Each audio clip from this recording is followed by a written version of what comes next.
I vividly remember being in middle school and really hating my body and looks. I was the ultimate chonk who struggled to maintain a lower body fat percentage. I wanted to lose fat, I wanted to be athletic, but how can you actually achieve that? It was so easy to gain weight, but losing weight, damn bro, I absolutely had no idea.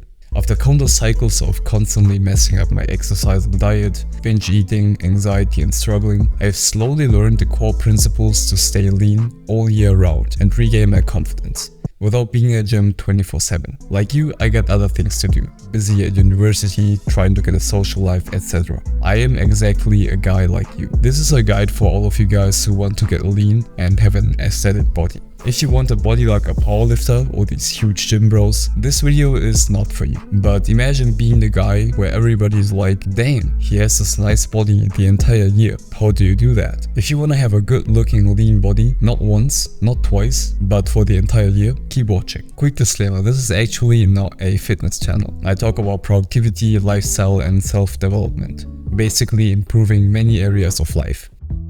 The most important thing when it comes to fitness and weight loss is calories. Calories is king. It has the biggest priority above everything, literally. You don't get lean and build muscle on accident. There is a strategic process with certain principles behind it. So here's a no BS guide on calories. How it all works is you consume less calories than you burn, which is called calorie deficit, then you lose weight. If you consume more, you gain weight. And if you want to maintain your physique and weight, eat a maintenance amount of calories. Every human being needs a certain amount of calories per day.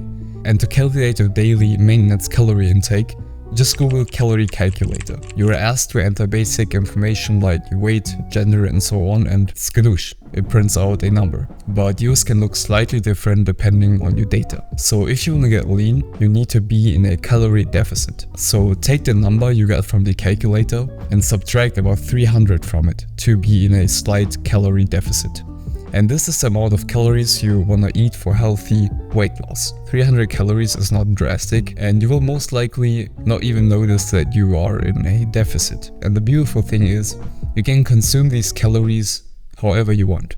Inhaling all of it in one big session, dividing it into 5 different meals, the choice is yours. Whatever you think is something you can stick to for a long time without burning out. What not to do is lowering the calorie intake too drastically from, let's say, 2500 to 1600. Your body and mind will not like it. Reducing calories too quickly by starting one of these ridiculous crash diets will only lead to muscle loss. You will feel hungry all the time and stress the f out, which means you quickly bounce back to bad old habits and maybe binge eat out of frustration.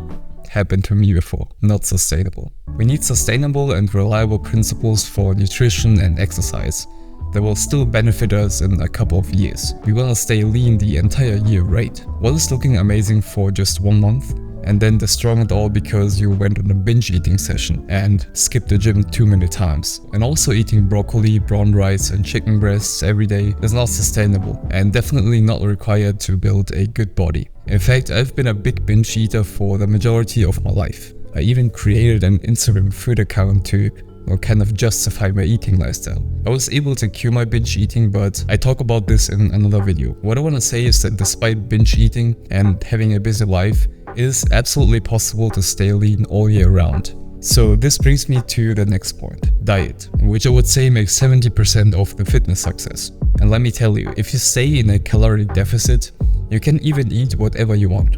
Did you hear that?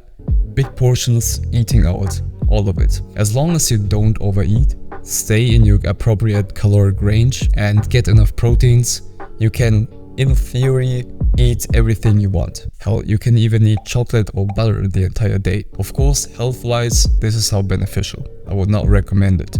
But I hope you get my point.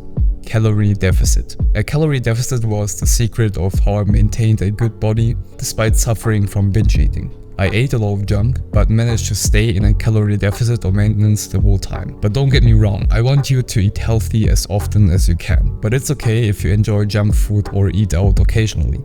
Just keep the calorie deficit thing in mind. And getting enough proteins is also crucial. It doesn't matter if you are in a calorie deficit, surplus or maintenance, gains are made from protein. Especially in a deficit, you begin to lose weight. And you don't want that weight to be lost muscle mass and essentially messing up all the workout progress. And the function of protein is to protect the muscle and build it. And there's a simple formula to calculate a good daily protein intake. 0.7 to 1 gram of protein times your body weight in pounds, or if you prefer kilos for all my non-American guys, about 1.5 to 2 grams of protein per kilogram of body weight. And I can tell you what I eat, roughly 120 grams per day. And for young people doing fitness, I would recommend a minimum of 100 grams per day. Don't obsess about it too much, but keep your intake high. Another thing you can do is reducing carbs. And to be precise, refined grains. You don't necessarily have to do it, but it is going to make a lot of things easier. And when people tell you, oh, carbs and sugar are bad, they make you fat and unhealthy, this advice is correct. The question is, how do certain carbs and sugar lead to weight gain? I will break it down for you. So we have this biggest bowl of rice here. Absolutely delicious. So two things. When this guy here, Max, eats carbs, especially from refined grains, white pasta, bread, sugar, etc., and in that case the tasty rice is straight from Japan, absolutely delicious, his blood sugar gets heated up and the body releases a lot of insulin. And this makes him crave more food, especially more carbs. This is the reason why it's so easy to inhale 400 grams of pasta in one session. Eating 400 grams of chicken at once is tough, but pasta or rice? Damn bro, that goes quick. So by eating a lot of carbs, you're more likely to overeat and mess up the calorie deficit thing. You'll be like, bro, I wanna get another bowl. So far I talk about all this calories, proteins and carb stuff, but a valid question is, how do I know how many of them I actually consume? And as long as you are not one of these gym and nutrition obsessed guys who weigh every gram of food and every single calorie burned, of course it is only possible to get a rough estimate of your daily intake. You don't have to be 100% accurate, but being precise can help. So if you wanna get into fitness and effectively build your desired physique, it is actually highly beneficial to know which foods have which amount of calories, proteins and so on. And I know it sounds boring and like a lot of work, but trust me, once you have done it for some time, it becomes natural and part of your routine. So start inspecting the labels on your food or get an app like MyFitnessPal to keep track of your daily intake. Another helpful thing is, if you are struggling with your calorie deficit, try intermittent fasting, like reducing carbs. This will help when you want to eat what you want, but still stay in your caloric range. And when people hear fasting, they go like, whoa, okay, chill. But fasting is not starving. What intermittent fasting is, it's just shortening your eating window. You can still consume all your calories for the day, but just in a shorter time window. For example, 8 hours, 16 hours is a good way of starting. Fasting for 16 hours and eating all calories in the remaining 8 hours. So my effective intermittent fasting strategy looks something like this. I wake up at 7:30 and depending on the day I have lectures and stuff, but I usually get to training at 11 or 12 AM. Before that I have a small protein shake.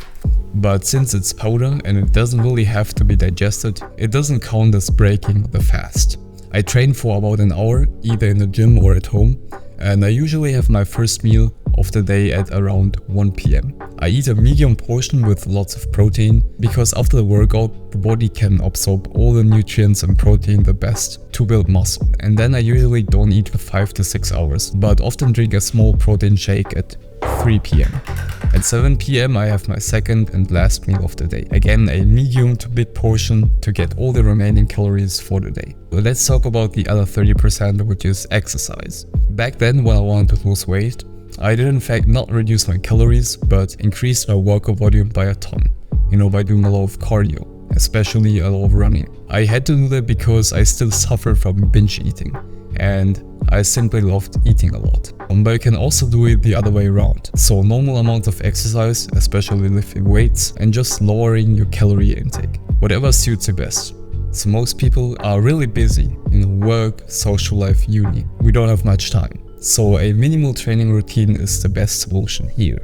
So let me tell you, 3 training sessions a week and 4 to 6 intense exercises per session are absolutely enough to build an aesthetic, healthy body. And more training time does not always equate to proportionally more gains. A 2-hour workout will not give you double the gains compared to a 1-hour workout.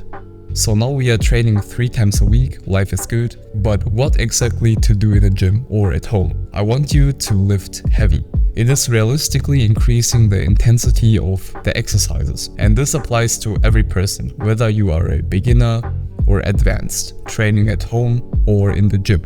The most amount of muscle is built when you're really exhausted. And for this, you really want to do something which is called progressive overload. So when training, increase the weight with every set. So a typical set with progressive overload looks something like this. Let's take a random weight, let's say 60 kg. So in the first set, you do the exercise with 60 kg. In the second set, you do it with 65 and then 70 kg. And in the last set, drop back to your original 60 kg. The numbers are just examples. What I want you to do is increase the intensity, and in the last 2 sets, make sure that you are performing the exercise close to failure. Which means in the last rep, your muscles need to be shaking and you feel like, bro, I cannot do another rep after this. This is how muscles are built effectively. What I would also do is not doing a lot of reps, let's say 30 Greek bicep curls at once, but rather doing 10 with correct form and more weight. And this goes for every other exercise. If you are able to do 40 push-ups in one go,